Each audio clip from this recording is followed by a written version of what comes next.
What if I told you that one man managed to shape an entire nation's destiny for over 4 decades, for better or for worse? That man was Enver Hoxha, the enigmatic leader of Albania. Born in the quaint town of Gjirokastër, part of the then Ottoman Empire, Hoxha's journey began as a middle-class child receiving his early education in his hometown. His worldview started taking shape when he attended the French Lyceum in Corche, but it was his time at the University of Montpellier in France that truly ignited his political spirit. Here, Hoxha immersed himself in socialist and communist politics, setting the stage for his future role as a nation's leader. Influenced heavily by Marxist-Leninist ideology, Hoxha was no ordinary student. He was a young man with a vision, preparing to resist the Italian and German occupation of his homeland. From his early life, it was clear that Enver Hoxha was destined for a life far from ordinary, but no one could have anticipated the extent of his influence.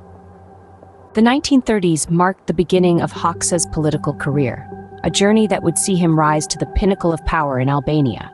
This period saw him dive deep into the turbulent waters of the Albanian Communist Party, which would later be renamed as the Party of Labour of Albania. Hoxha quickly became a prominent figure within the party, his influence heavily rooted in the principles of Marxist-Leninist ideology. As World War II descended upon the world, Hoxha found himself at the forefront of resistance against the Italian and German occupation of Albania.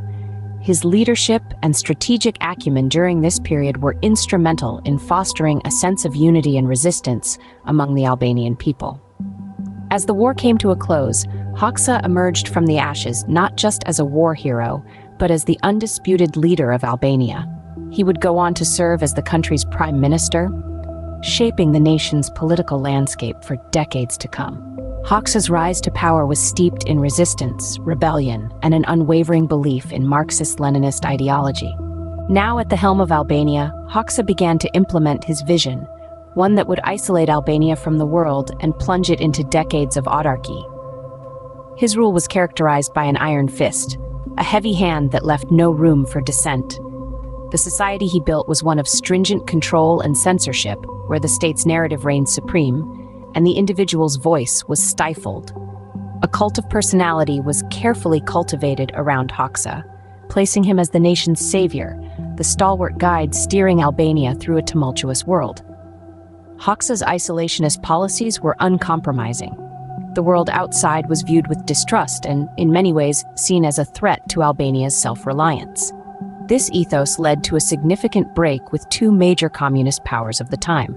In 1961, Hoxha, unsatisfied with Nikita Khrushchev's denunciation of Joseph Stalin, severed ties with the Soviet Union. This move realigned Albania with China under Mao Zedong's leadership. However, even this alliance crumbled in the 1970s, leaving Albania isolated from both these powers. The path of self-reliance and national autarky that Hoxha pursued was fervent, but it came at a steep cost. The isolation from the international community led to economic hardships, a price that the people of Albania had to bear. Hoxha's reign was marked by a fervent pursuit of self-reliance and national autarky, but at the cost of international isolation and economic hardship. April 11, 1985, marked the end of an era in Albanian politics as Enver Hoxha drew his last breath. Hoxha's death, after more than 4 decades in power, brought a close to a period of Albanian history characterized by isolation, authoritarianism, and a unique brand of communism, heavily influenced first by the Soviet Union and later by China.